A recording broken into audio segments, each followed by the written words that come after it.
উসমান হাদিদের মতো মানুষের মৃত্যুর চেয়ে। শুধু তাই নয়, আমাদের দেশে একদল কালচারাল ফ্যাসিস্ট আছে যাদের কাছে কুকুরের মৃত্যু, কুকুরকে হত্যা করা বেশি বেদনাদায়ক, বেশি কষ্টদায়ক একজন সাধারণ মুসলমানের মৃত্যুর চেয়ে। পাশাপাশি ফিলিস্তিনের গাজা এবং আমাদের পার্শ্ববর্তী রোহিঙ্গা, তাদের অবস্থা দেখলে আপনারা বুঝবেন যে আমরা গোলামির জীবনযাপন করছি, এবং এই গোলামি ঠিক বানু ইসরাইলেরা যে ফেরাউনের গোলাম ছিল সেই গোলামি।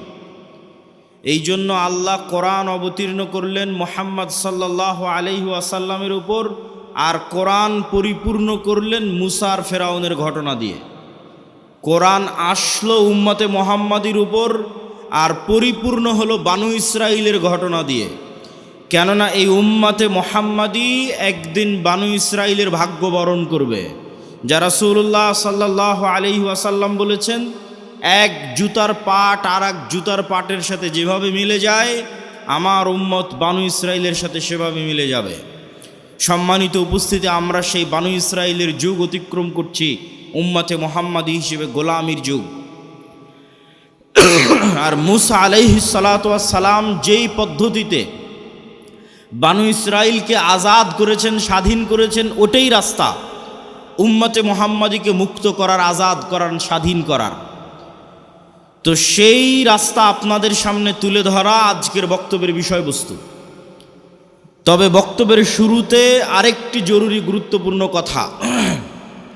এই যে আল জামিয়া সালাফিয়ার বিবরণ শুনলেন, আপনারা রংপুর বিভাগের মানুষ, দিনাজপুরের মাটিতে এই যে বিশাল প্রতিষ্ঠান, বিশাল মসজিদ, ভবিষ্যতে একাডেমিক ভবন, আবাসিক ভবন, এগুলো যে গড়ে উঠতেছে, এগুলো শায়েখ আব্দুর রাজ্জাক বিন ইউসুফ বারবার আপনাদের বক্তব্যে বলেছে যে বিদেশি কোনো এনজিওর টাকায়, বিদেশি কোনো যে সংস্থা বা বিদেশি কারো এরকম কোনো টাকায় নয়, বরং আপনাদের মতো সাধারণ জনগণ, আমাদের দেশেরই যারা প্রবাসে থাকে তাদের টাকায়। তো দানের কথা বললে অনেক সময় মানুষ জিনিসটাকে নেগেটিভ নেয়, যে আসলে দান কেন। এই জন্য 2-5 মিনিট দানের একটু কারণ শোনেন যে দান কেন। আল্লাহ সুবহানাহু তাআলার মূলনীতি অনুযায়ী পৃথিবীতেও যদি মানুষ বিপদে পড়ে টাকা দিয়ে বাঁচার চেষ্টা করে, কেস, কোর্ট কাচারি, মামলা মোকদ্দমা, মেডিকেল, এই যে ওসমান হাদিকে নিয়ে যাবে সিঙ্গাপুর, হেলিকপ্টার ভাড়া 50 লক্ষ টাকা, তাহলে দুনিয়াতে বিপদ আপদ পড়লে মানুষের টাকা লাগে। তো কিয়ামতের মাঠেও মানুষ যখন বিপদে পড়বে তখন টাকা দিয়ে বাঁচা যাবে, আল্লাহই টাকা দিয়ে বাঁচার সুযোগ করে দিবেন। কিন্তু আজকে দুনিয়াতে বিপদে পড়ে ওর কাছ থেকে চেয়ে নিয়ে টাকা একত্রিত করতেছি, কিয়ামতের মাঠে কারো কাছ থেকে চেয়ে টাকা একত্রিত করার সুযোগ থাকবে না।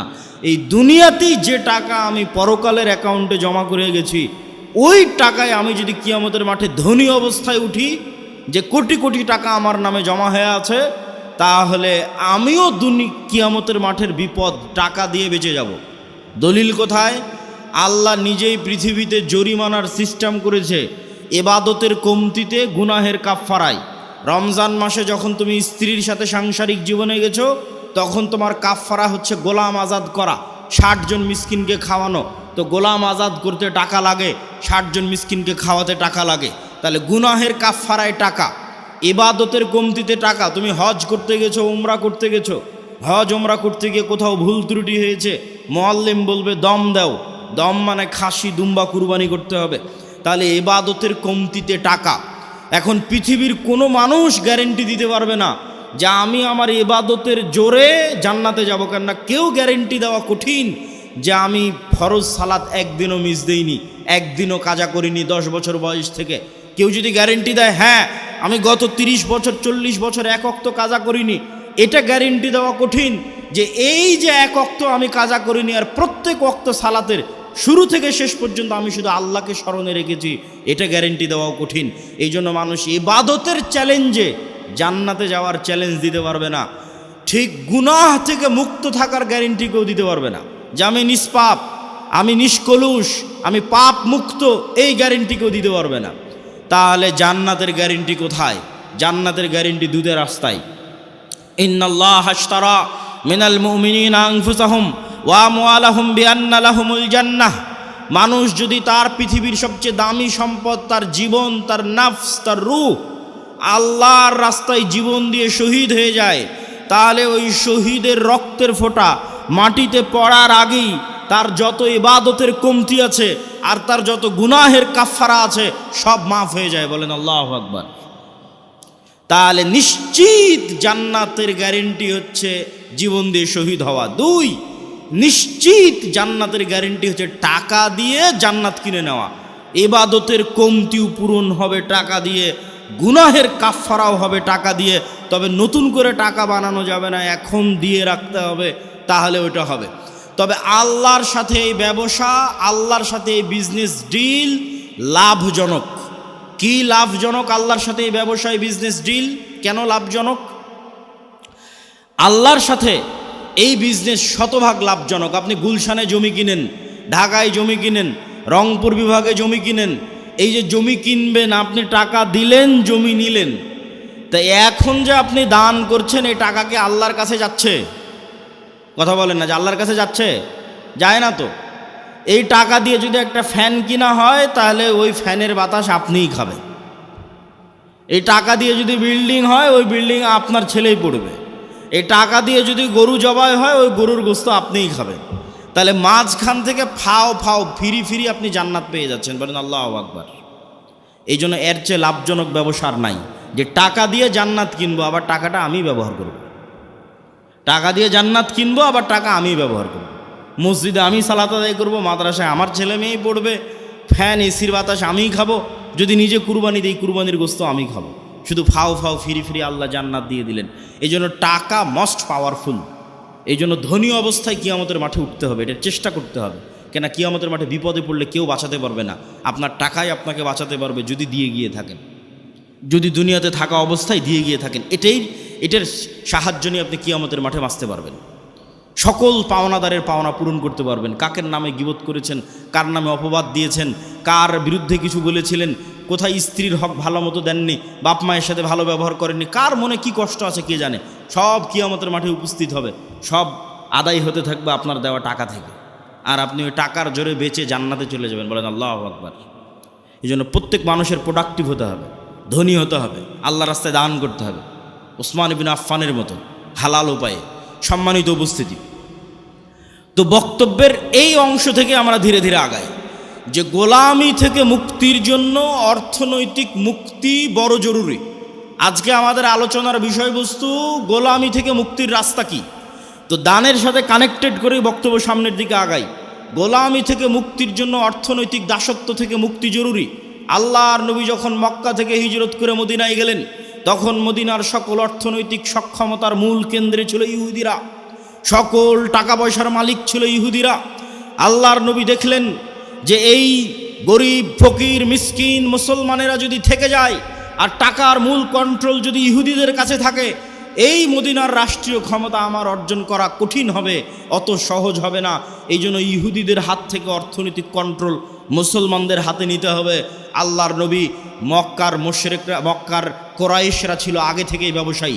লিইলাফি কোরাইশ ইলাফিহিম রিহলাতাশ শিতা ওয়াস সাইফ। তো এই মক্কার কোরাইশরা আগে থেকেই ব্যবসায়ী ছিল। আল্লাহর নবী মদিনার আনসারদের বললেন, শোনো, তোমরা কৃষি কাজ করো, তোমরা ব্যবসা জানো না। এই যে মক্কা থেকে হিজরত করে যারা এসেছে এদেরকে তোমার সম্পদ অর্ধেক দিয়ে দাও, তোমার কৃষি জমি অর্ধেক দিয়ে দাও। এরা ব্যবসা বুঝে, এরা ব্যবসা করে মদিনার অর্থনৈতিক কন্ট্রোল নিজের হাতে নেবে। আনসার সাহাবিরা এই ওয়ালার ভিত্তিতে অর্ধেক অর্ধেক সম্পত্তি মুহাজিরদের দিয়ে দিলেন। খালি হাতে আসা উসমান, খালি হাতে আসা আব্দুর রহমান বিন আউফ, খালি হাতে আসা জুবাইর ইবনুল আওয়াম, এরা 5 বছর 10 বছরের মধ্যে মাল্টি মিলিয়নার কোটি কোটি টাকার মালিক হয়ে গেল। আল্লাহর নবীর হাতে মদিনার অর্থনৈতিক কন্ট্রোল ফেরত আসতে লাগলো। মসজিদে নববীর সামনের কুয়ার মালিক ইহুদি। যদি মুসলমান ওই কুয়ায় পানি খেতে চায়, ইহুদির কাছে নত হয়ে অনুমতি নিয়ে পানি খেতে হবে। এটাই দাসত্ব। অর্থনৈতিক মুক্তি লাগবে দাসত্ব থেকে মুক্তির জন্য। আল্লাহর নবী বললেন, কে কিনে দিবে এই কুয়া? মুসলমানদের কুয়া লাগবে, ইহুদির কাছে নত হয়ে কুয়ার পানি চাওয়া যাবে না। যে কুয়া কিনে দেবে তার জন্য জান্নাত। ওসমান বিন আফফান বললেন, আমি কুয়া কিনে দেব। বলেন আল্লাহু আকবার। তাহলে অর্থনৈতিক মুক্তি লাগবে। মুসলমানেরা যেন অর্থনৈতিক মুক্তি না পায়, দাসত্বের জিঞ্জিরে যেন আবদ্ধ থাকে, এই জন্য ইহুদিদের তৈরি করা, পাশ্চাত্যের তৈরি করা সবচেয়ে বড় অস্ত্রের নাম হচ্ছে সুদ। সবচেয়ে বড় অস্ত্রের নাম সুদ।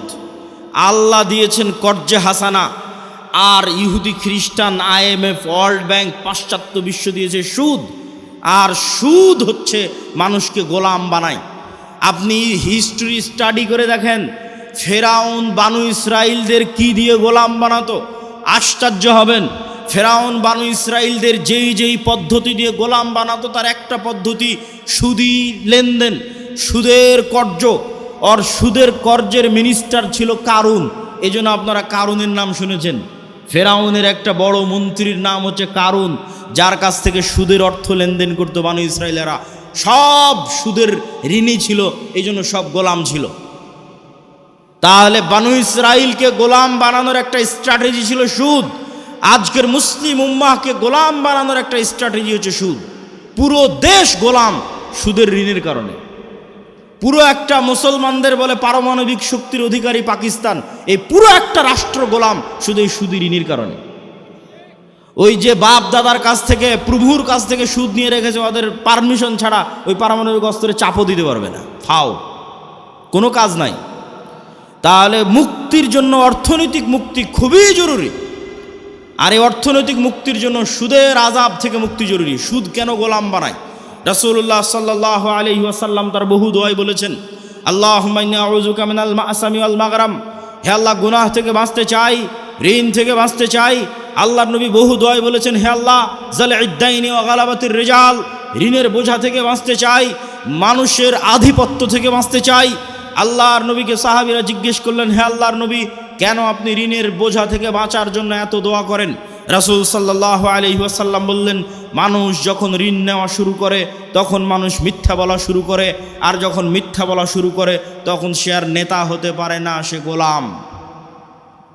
তাহলে আমাদের মা বোন যতজন কিস্তিতে লোন নিয়ে রেখেছে, এরা সবাই মিথ্যার প্র্যাকটিস করে। ওই কিস্তি মিস দেওয়ার জন্য, মাফ করার জন্য আর সন্তানকে পর্যন্ত মিথ্যা বলায়। তাহলে পুরো একটা কম যখন মিথ্যুক অবস্থায় গড়ে উঠতেছে, সুদের জন্য মিথ্যার প্র্যাকটিস করতেছে, এরা গোলাম, এরা জীবনে কোনোদিন নেতা হতে পারবে না। তাহলে নেতা হতে হলে সুদি লোন থেকে বাঁচতে হবে, কর্জ থেকে বাঁচতে হবে, যেন মিথ্যা না বলা লাগে, মিথ্যা বলা থেকে বাঁচতে হবে, নাহলে নেতা হতে পারবেন না।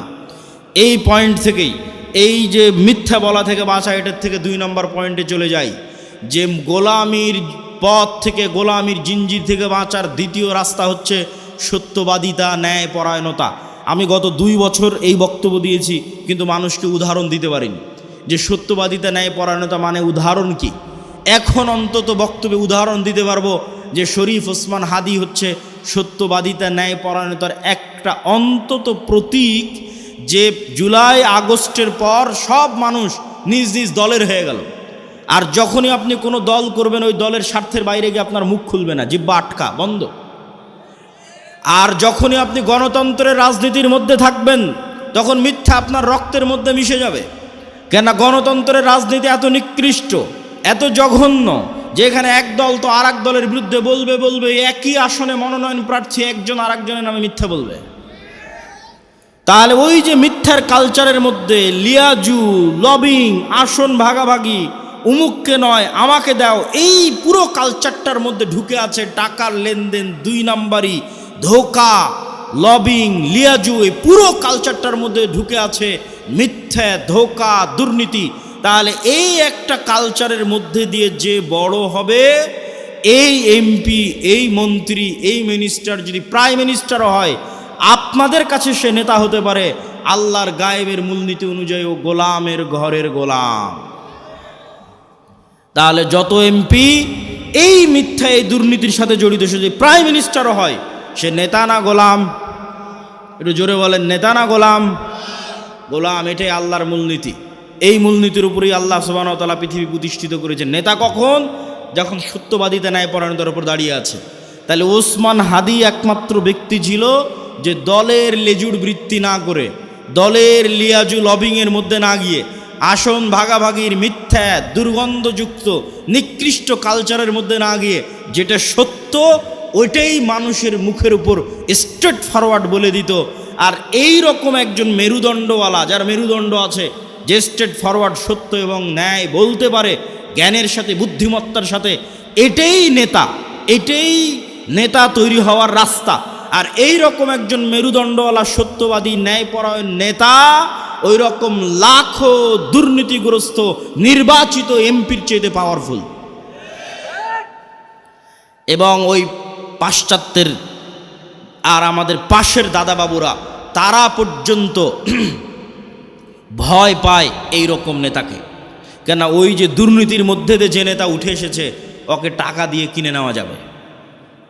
ভারতও ওকে কালকে টাকা দিয়ে কিনে নিতে পারবে, আমেরিকাও ওকে কালকে টাকা দিয়ে কিনে নিতে পারবে। ওকে তোমার যত দুর্নীতি করার ইচ্ছা করো, টাকা পাচার করে নিয়ে আমার দেশে চলে আসো, আমি যা বলবো তাই শুনবা।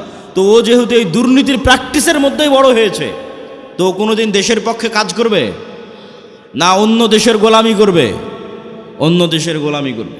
তাহলে গোলামি থেকে বাঁচার জন্য একটা প্রজন্ম তৈরি করতে হবে আপনাদের, যে প্রজন্ম হবে সত্যবাদী ন্যায়পরায়ণ, মিথ্যা এবং অন্যায়ের সংস্পর্শে যায়নি, মেরুদণ্ড বিক্রি করবে না টাকার কাছে। আপনি মাপবেন কেমনে যে আমি সত্যবাদী ন্যায়পরায়ণ কিনা? আপনি নিজেকে জিজ্ঞেস করেন যে আপনি আপনার পিতার সম্পত্তিতে আপনার বোনকে ন্যায়ের সাথে সম্পদ দিয়েছেন কিনা?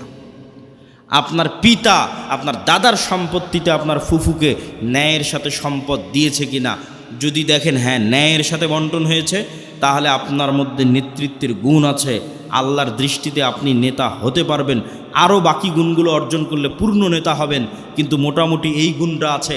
আর যদি দেখেন যে না, আপনি ন্যায়ের সাথে বন্টন করতে পারেননি, আপনি নিশ্চিত জেনে রাখেন, আপনি নিশ্চিত জেনে রাখেন আজকে আপনি আপনার স্ত্রীর সাথে ন্যায় করতে পারেননি, আজকে আপনি আপনার বোনের সাথে ন্যায় করতে পারেননি, আজকে আপনি আপনার পিতা মাতার সাথে ন্যায় করতে পারেননি। ওয়াল্লাহি আল্লাহর কসম করে বলছি, ওয়াল্লাহি আল্লাহর কসম করে বলছি, যে তার বোন তার ফুফুর সাথে ন্যায় করতে পারেনি, এই ব্যক্তিও যদি নির্বাচিত হয়ে ক্ষমতায় আসে, সেও গত 16 বছরের চেয়ে বড় দুর্নীতিবাজ হবে। তাহলে নেতা তখনই তৈরি হবে যখন ন্যায় এবং সত্যবাদিতা তার রক্তের মধ্যে থাকবে। আর মিথ্যা গোলামির কালচার। ইব্রাহিম আলাইহিস সালাতু ওয়াস সালামের 2 সন্তান, এক সন্তানের নাম ইসহাক, আর এক সন্তানের নাম ইসমাইল।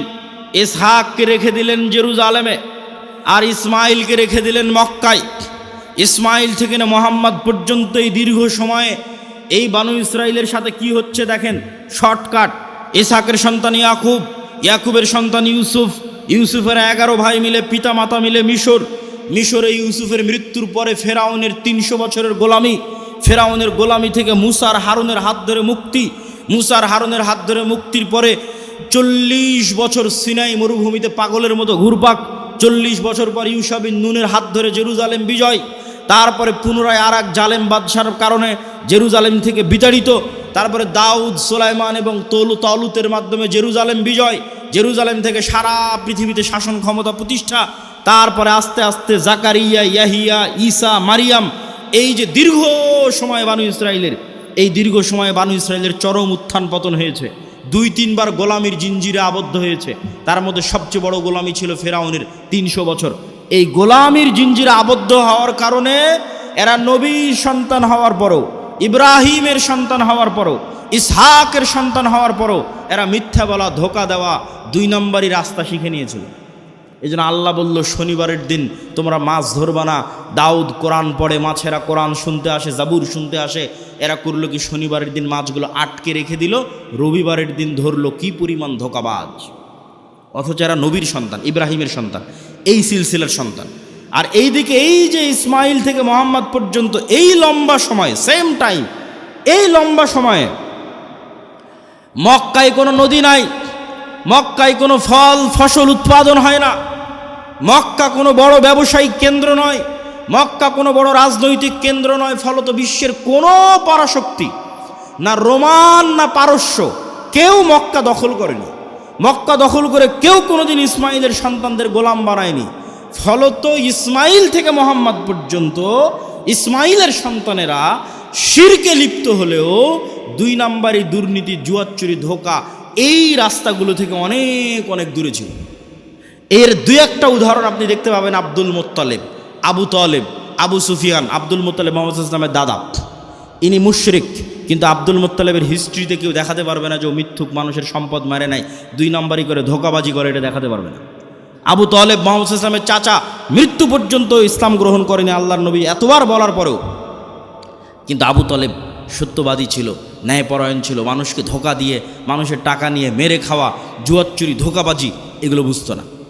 এই জন্য আল্লাহর নবী বলে গেছে, আল আইম্মাতু মিন কুরাইশ, মক্কা বিজয়ের পর প্রায় সব কুরাইশ ইসলাম গ্রহণ করে নিয়েছিল। সব মক্কা বিজয়ের আগ পর্যন্ত তারা কাফের থাকতে পারে, আল্লাহ নবীর সাথে যুদ্ধ, মারামারি সব কিছু করেছে, কিন্তু মক্কা বিজয়ের পর প্রায় সব কুরাইশ ইসলাম গ্রহণ করে নিয়েছে। আল্লাহ নবী বলেন, আল আইম্মাতু মিন কুরাইশ, আমার উম্মতে যতদিন নেতা হবে, খলিফা হবে, কুরাইশ বংশ থেকে হবে, ইসমাইলের সন্তান থেকে হবে। আবু বকর কুরাইশ বংশের, ওমর কুরাইশ বংশের, ওসমান কুরাইশ বংশের, আলী কুরাইশ বংশের, সব ইব্রাহিমের সন্তান, ইসমাইলের সন্তান। সম্মানিত উপস্থিতি, কি বুঝালাম এটার থেকে?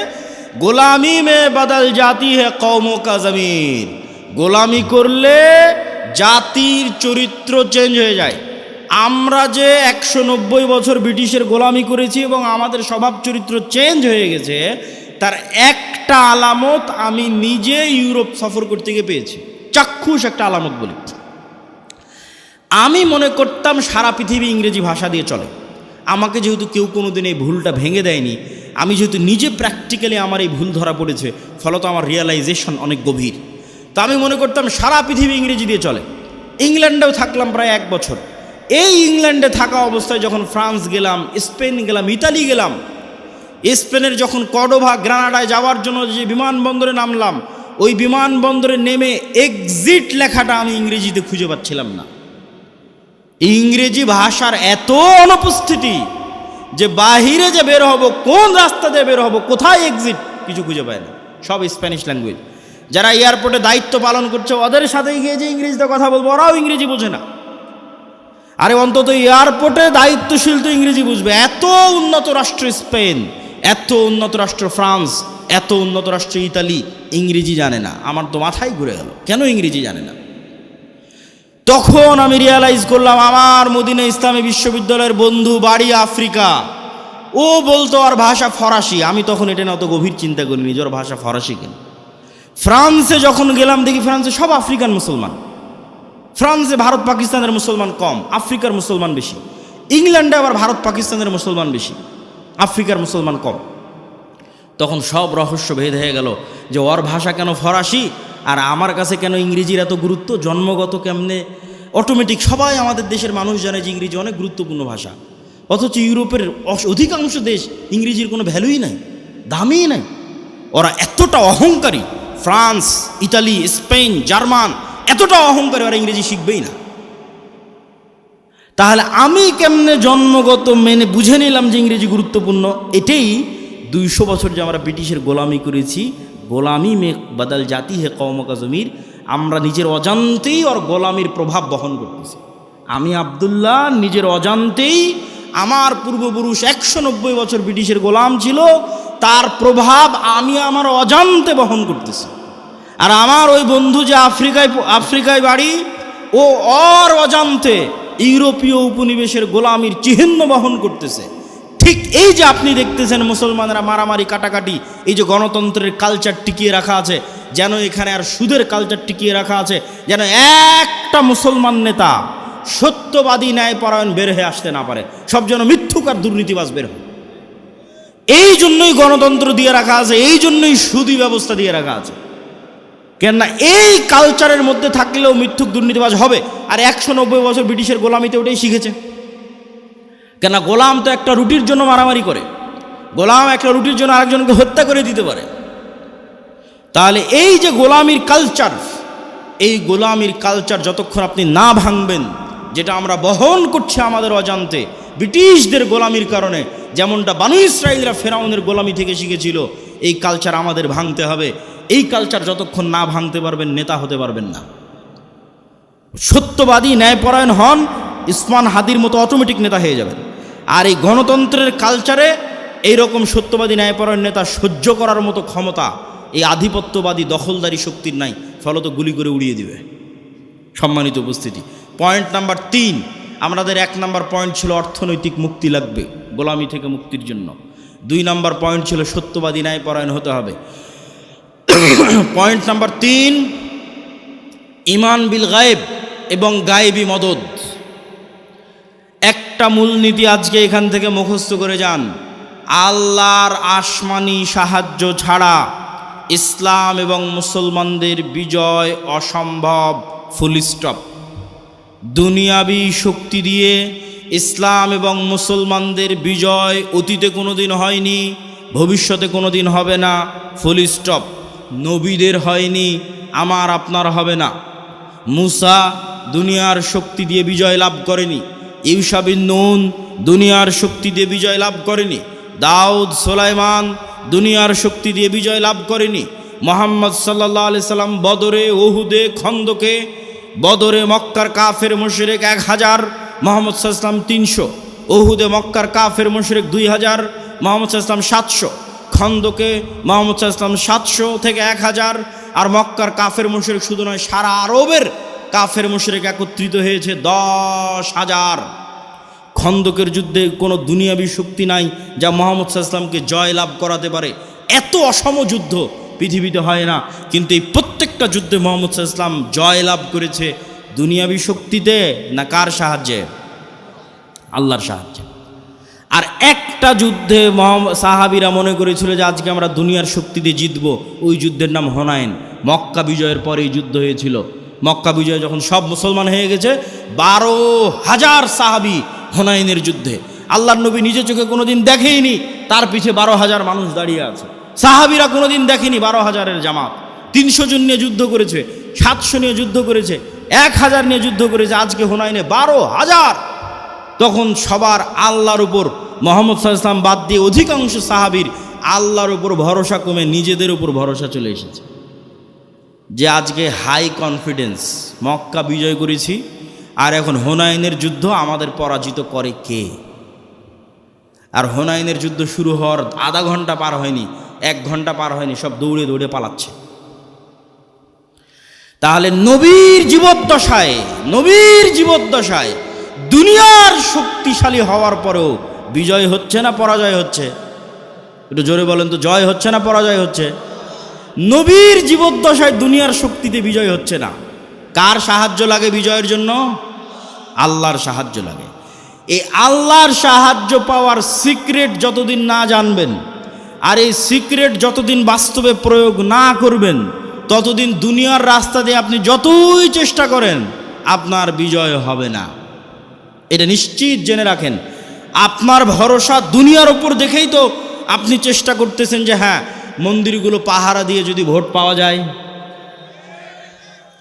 মন্দির পাহারা কেন? আপনি যদি প্রত্যেকটা হিন্দুকে একটা করে মন্দির বানিয়ে দেন, দিয়ে যদি মনে করেন দুনিয়ার শক্তি দিয়ে ইসলামকে বিজয় করবেন, আপনার ব্যক্তি স্বার্থ আদায় হতে পারে।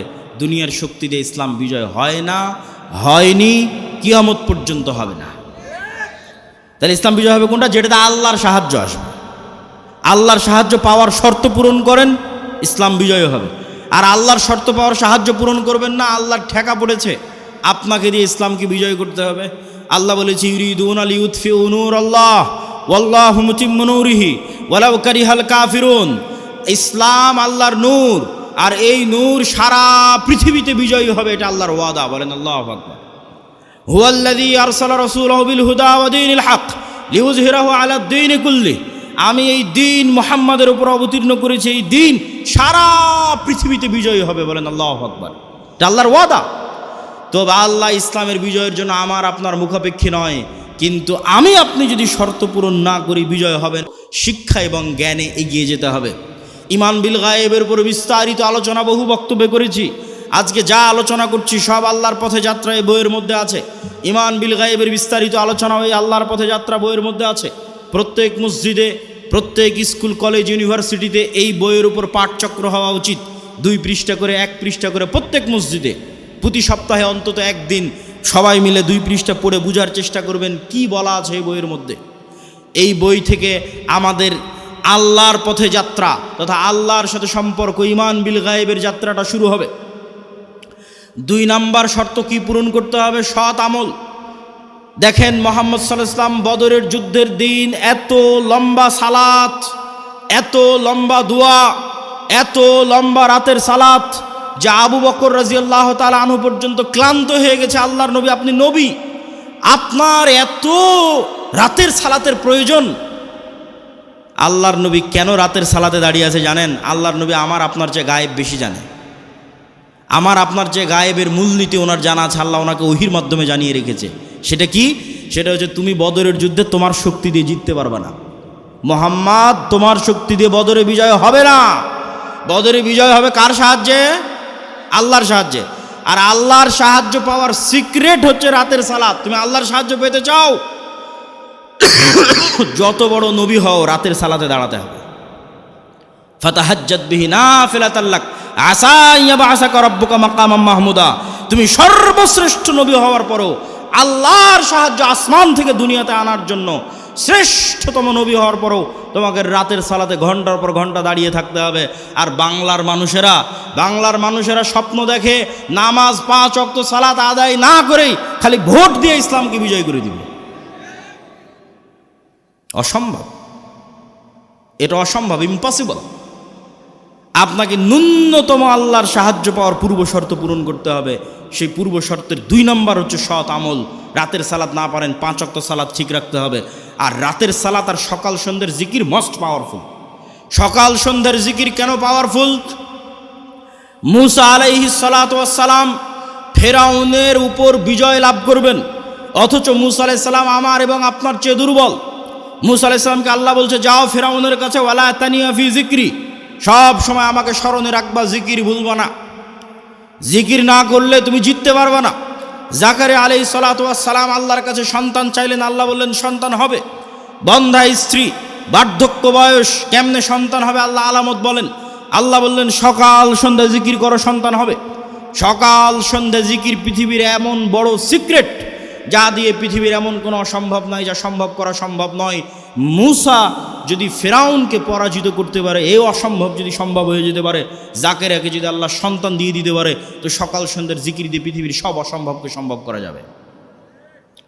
কেননা আপনার এই ইয়াকিন থাকতে হবে, ইউসাব্বিহু লিল্লাহি মা ফিস সামাওয়াতি ওয়া মা ফিল আরজ, আসমান জমিন এবং তার মধ্যে যা কিছু আছে, জীব জন্তু, জড়বস্তু, জড় পদার্থ, কীট পতঙ্গ, এই টিস্যু, এই বই, মাইক, মোবাইল, এই কাঠের ডায়াস, এই ক্যামেরা, যা দেখতে পাচ্ছি, এরা এখনও 24 ঘন্টা আল্লাহর তাসবিহ পাঠ করতেছে। বলেন আল্লাহু আকবার।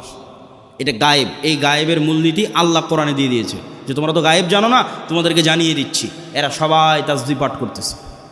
তাহলে আপনিও যখন সকাল সন্ধ্যার জিকির করবেন, এরাও আপনার সেই তাসবিহ বুঝবে। সুলাইমান আলাইহিস সালামেরটা বুঝতো, সুলাইমান আলাইহিস সালাম ওদেরটাও বুঝতো। এরা পরস্পর আমি যদি সুবহানাল্লাহি ওয়া বিহামদিহি সুবহানাল্লাহিল আযীম বলি, এগুলো সব কিয়ামতের মাঠে সাক্ষী দিবে। এরা শুনছে, কিয়ামতের মাঠে সাক্ষী দিবে। বলেন আল্লাহু আকবার। মুয়াজ্জিনের আজান যত দূর পর্যন্ত যাবে, এই প্রত্যেকটা জীব জন্তু, কীট পতঙ্গ, জড়বস্তু, জড় পদার্থ এরা শুনে, এরা নিজেরা তাসবিহ পড়ে, এরা মানুষের তাসবিহ শুনে। মুয়াজ্জিনের আজান যত দূর পর্যন্ত যাবে, পৃথিবীর প্রত্যেকটা ধূলিকণা বালিকণা কিয়ামতের মাঠে মুয়াজ্জিনের পক্ষে সাক্ষ্য দিবে। বলেন আল্লাহু আকবার। এই জন্য জিকির মোস্ট পাওয়ারফুল, সবচেয়ে পাওয়ারফুল। আল্লাহ আসমান জমিন সৃষ্টি করেছেন আওয়াজ দিয়ে, আল্লাহ আসমান জমিন ধ্বংস করবেন আওয়াজ দিয়ে। পৃথিবীর প্রত্যেক জীবজন্তু, জড়বস্তু, জড়পদার্থ সবসময় আওয়াজ বের করতেছে, আল্লাহর তাসবিহ পাঠে আওয়াজ বের করতেছে। সব ফেরেশতা সবসময় আল্লাহর তাসবিহ পাঠে আওয়াজ বের করতেছে। আওয়াজ সবচেয়ে মোস্ট পাওয়ারফুল। এই জন্য মুসলমানদের মোজেজা মুসা আলাইহিস সালাতু ওয়াস সালাম, মুহাম্মদ সাল্লাল্লাহু আলাইহি ওয়াসাল্লামের মোজেজা মুসা আলাইহিস সালামের লাঠির চেয়ে, ঈসা আলাইহিস সালামের মৃত্যুকে জীবিত করার চেয়ে বেশি পাওয়ারফুল। কেন? মুহাম্মদ সাল্লাল্লাহু আলাইহি ওয়াসাল্লামের মোজেজা কোরআন, সরাসরি আল্লাহর আওয়াজ। বলেন আল্লাহু আকবার। কোরআন পড়ে কে, বুঝে কে, জানে কে, শিখে কে? কোরআনের মধ্যেই মুসলমানদের মুক্তির রাস্তা আছে, গোলামি থেকে মুক্তির রাস্তা আছে। সম্মানিত উপস্থিতি, আমরা বক্তব্য দীর্ঘায়িত করব না, রাত গভীর করার পূর্বেই বক্তব্য শেষ করে দিব। তাহলে আমরা আমাদের পূর্ব শর্ত, যা গায়েবী মদদ পাবো, 1 নম্বর শর্ত ঈমান বিল গায়েবে ইয়াকিন থাকতে হবে। 2 নম্বর শর্ত সৎ আমল থাকতে হবে। সৎ আমলের 2টা আমল খুব পাওয়ারফুল, একটা রাতের সালাত, একটা সকাল সন্ধ্যের জিকির। সব অসম্ভবকে সম্ভব করা সম্ভব এই 2টা দিয়ে। 3 নম্বর হচ্ছে শিক্ষা এবং জ্ঞান। আল্লাহ পৃথিবী যেই মূলনীতির উপর তৈরি করেছে, এই মূলনীতি আল্লাহ ভাঙে না, খুব কম সময় ভাঙে। আগুনের মধ্যে যদি সবচেয়ে বড় পরহেজগার মানুষকে নিক্ষেপ করা হয়, আগুন জ্বালিয়ে দিবে। এভাবে আগুনকে ডেভেলপ করা আছে। ইব্রাহিমের ক্ষেত্রে আল্লাহ রুল ব্রেক করেছে, সবার ক্ষেত্রে করবে না। ওই যে সূরা বুরুজের দেখেন, পুরো একটা জাতিকে আগুনে নিক্ষেপ করে দেওয়া হয়েছে, সবাইকে আগুন পুড়িয়ে দিয়েছে। সূরা বুরুজের ঘটনা, পুরো একটা জাতিকে ইমানের কারণে আগুনে নিক্ষেপ করা হয়েছে, সবাই আগুনে জ্বলে গেছে, পুড়ে গেছে, কিন্তু ইমান ত্যাগ করেনি। তাহলে এই যে মূলনীতির উপর আল্লাহ পৃথিবী সাজিয়েছে, এটা আল্লাহ সাধারণত ভাঙে না। আপনি মোবাইল যে ফাংশন ব্যবহার করবেন, ওই ফাংশন ইহুদিও ব্যবহার করলে একই সার্ভিস পাবে, মুসলমান ব্যবহার করলে একই সার্ভিস পাবে। তাহলে পৃথিবীর ফাংশন হচ্ছে, পৃথিবীকে এইভাবে ফাংশন করা আছে যে জ্ঞান অর্জন করবেও নেতা হবে, যে জ্ঞান অর্জন করবেও কি হবে, নেতা হওয়ার শর্ত কি বলেন তো, একটু জোরে বলেন তো, কি অর্জন করা? জ্ঞান অর্জন করা। দলিল, আল্লাহ নিজেই সবার চেয়ে বড় জ্ঞানী। দলিল, আদম আলাইহিস সালাম ফেরেশতা জিনের চেয়ে জ্ঞানী। দলিল, আল্লাহ তালুতকে নেতা বানিয়েছে শুধু জ্ঞানের কারণে। আর কত অসংখ্য দলিল নেবেন, তার হিসাব নাই। আজকে ইহুদি এবং খ্রিস্টানেরা পড়াশোনা, জ্ঞান, গরিমা, গবেষণা নিয়ে ব্যস্ত, আর মুসলমানের সন্তানেরা জুয়া, ফেসবুক, টুইটার, টিকটক, বিড়ি, সিগারেট, নেশা, আইপিএল, বিশ্বকাপ, ফুটবল, গণতন্ত্রের রাজনীতি, চাঁদাবাজি, যত সময় নষ্টের রাস্তা আছে, এই সময় নষ্টের রাস্তায় ব্যস্ত। আপনি বলেন নেতাকে আর গোলামকে? ঢাকা বিশ্ববিদ্যালয়ে বড় স্ক্রিন লাগিয়ে যারা খেলা দেখে সময় নষ্ট করতেছে ওরা গোলাম, না অক্সফোর্ড ক্যামব্রিজে যারা পড়াশোনা জ্ঞান অর্জন করছে ওরা গোলাম? এই মূলনীতি আল্লাহ সুবহানাহু ওয়া তাআলা ভাঙবেন না যতক্ষণ না আপনি চেষ্টা না করেন। হ্যাঁ, আপনি যদি চেষ্টা করেন যে হ্যাঁ আমি জ্ঞানী হব, এই জ্ঞানী হওয়ার পাশাপাশি আগের যদি সব শর্ত পূরণ থাকে, যা যা বলেছি, আপনার যদি সৎ আমল থাকে, আপনি যদি সত্যবাদিতা, ন্যায়পরায়ণতার উপর অটল থাকেন, বিক্রি না হন, আপনার যদি ঈমান বিল গায়বে ইয়াকিন থাকে, তাহলে এরকম যদি 500টা উসমান হাদি তৈরি হয়ে যায়, এরকম যদি 500 যুবক তৈরি হয়ে যায়, তাহলে শুধু বাংলাদেশের ক্ষমতা নয়, সারা পৃথিবীর ক্ষমতা অর্জন করতে পারবেন। বলেন আল্লাহু আকবার। কোরআনের মধ্যে শুধু বাংলাদেশের ক্ষমতা অর্জনের রাস্তা দেওয়া নাই, সারা পৃথিবীর ক্ষমতা অর্জনের রাস্তা দেওয়া আছে। আল্লাহ সুবহানাহু ওয়া তাআলা আমাদেরকে কবুল করুক। বলেন আল্লাহুম্মা আমিন। আমরা যেন আমাদের একটা প্রজন্মকে এই আদর্শগুলোর উপর গড়ে তুলতে পারি। এই জন্যই তো আমরা মক্তব করছি, এই জন্যই তো মাসিক আল ইতিসাম আপনাদের নিতে বলছি, এই জন্যই তো আমাদের মক্তবের সিলেবাস আমার লেখা, যাতে আপনাদের সন্তানদের ব্রেনের মধ্যে আমরা এই জিনিসগুলো ঢুকিয়ে দিতে পারি। আমি জানি না কেন এখনও আপনারা মক্তবের ট্রেনিংয়ের জন্য আপনাদের শিক্ষকদের পাঠান না। যাতায়াত খরচ লাগে না, বই পুস্তকের খরচ লাগে না, থাকা খাওয়ার খরচ লাগে না, তারপরেও আপনি মক্তবের ট্রেনিংয়ে নাই, শুধু প্রোগ্রাম নেওয়ার সময় আছেন। এই সিস্টেম পরিবর্তন করতে হবে। মক্তবি মূল, শতভাগ মুসলমানের সন্তানকে কোরআন ও দ্বীন শিখাতে হবে। কোথায় শিখাবো? জামিয়া সালাফিয়ায়? সম্ভব নয়। জামিয়া সালাফিয়া বা মাদ্রাসায় সারা বাংলাদেশের 2% ছেলে মেয়ে পড়ে। শতভাগ মুসলমানের সন্তানকে কোরআন ও দ্বীন শিখাতে চাইলে মসজিদেই যেতে হবে, মক্তবে যেতে হবে। এই জন্য আমি কড়া করে বলেছি যে মসজিদের ইসি বিক্রি করে তোমরা মক্তব চালাও। এই জন্য বলেছি ওই কমিটিকে পদত্যাগ করাও যে মসজিদে মক্তব চালাতে পারে না, আর টাইলস খুলে নিয়ে গিয়ে মক্তবে শিক্ষকের বেতন দাও। তুমি বুঝো না শিক্ষার গুরুত্ব, জ্ঞানের গুরুত্ব? ইহুদি খ্রিস্টানদের থেকে দেখে শিখতে পারো না? শুধু দুনিয়াবি সাজ সজ্জা, চাক চিক্ক দিয়ে নেতৃত্ব হয় না। জ্ঞান ছাড়া নেতা হওয়ার কোনো রাস্তা নাই। এই জন্য মক্তব পরিচালনা করতে হবে, শিক্ষকদের ট্রেনিং দিতে হবে, মাসিক আল ইতিসাম প্রতি মাসে নিতে হবে।